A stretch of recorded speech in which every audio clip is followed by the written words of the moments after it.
Eu sou Juliana Bueno, tributarista há mais de 15 anos.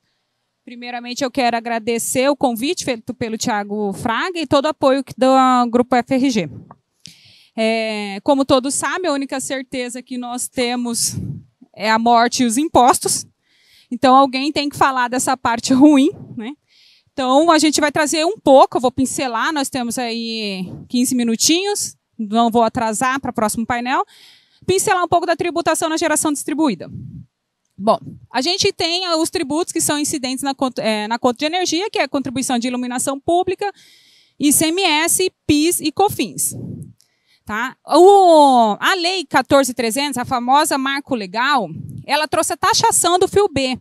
Eu vou deixar só esclarecido aqui que ela não trouxe a questão da tributação no sistema de distribuição, que foi muito bem já esclarecido pelo colega anterior, né? O Roberto explicou sobre essa questão da taxação da distribuição. Então, a gente vai falar um pouquinho sobre a TUSD e a TUST na base de cálculo do ICMS.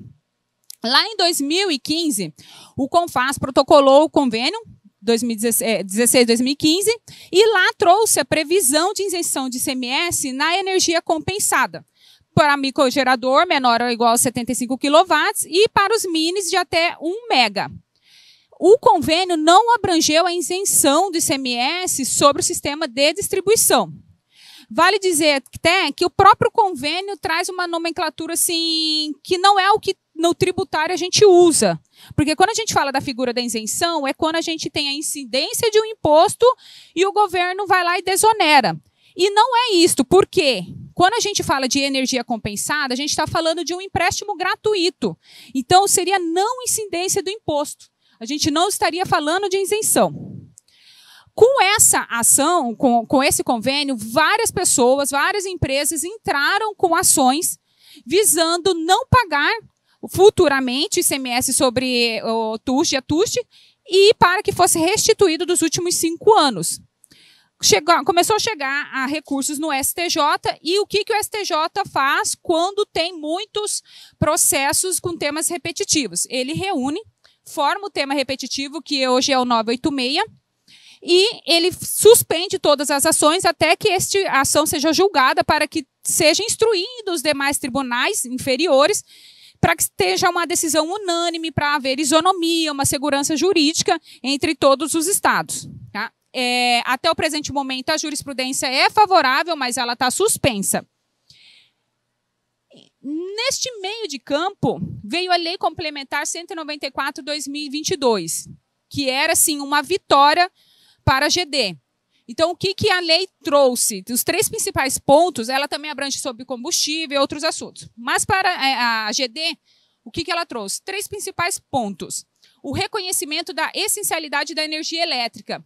Então, o que isso fez? Ela vedou a fixação de alíquotas acima, superior ao patamar das alíquotas gerais. Então, cada estado tem sua alíquota interna geral, que é de 17% ou 18%, conforme aqui o quadrinho. Tá?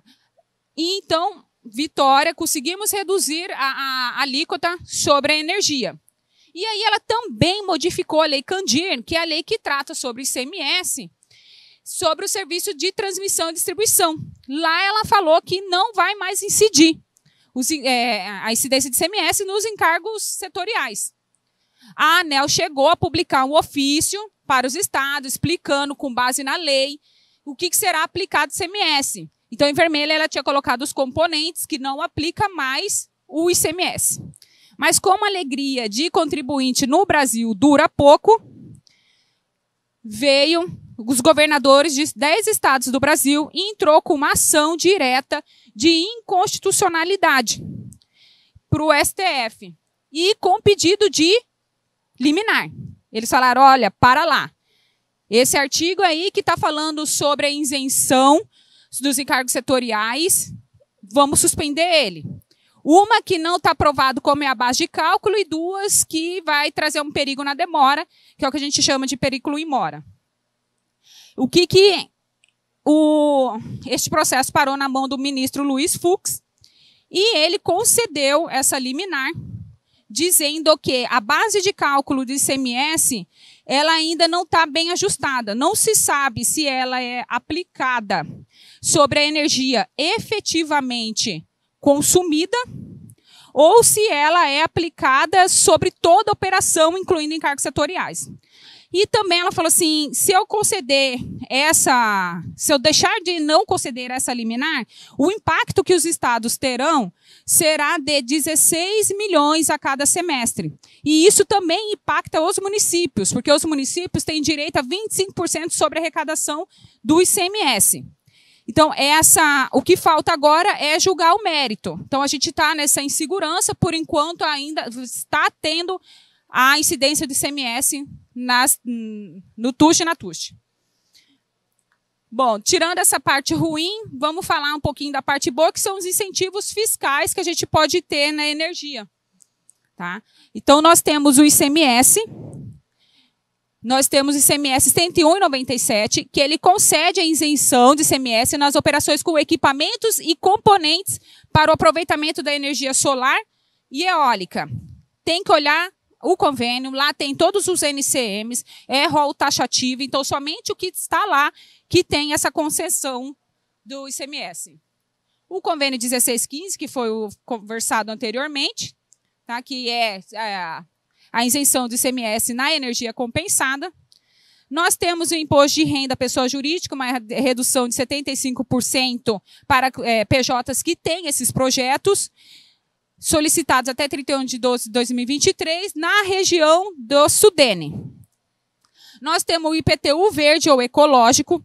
Alguns municípios já estão concedendo um desconto no IPTU para empresas ou pessoas físicas que adotam ações ambientalmente sustentáveis em seu imóvel. Então, tem que olhar cada município, porque varia qual é o valor do desconto.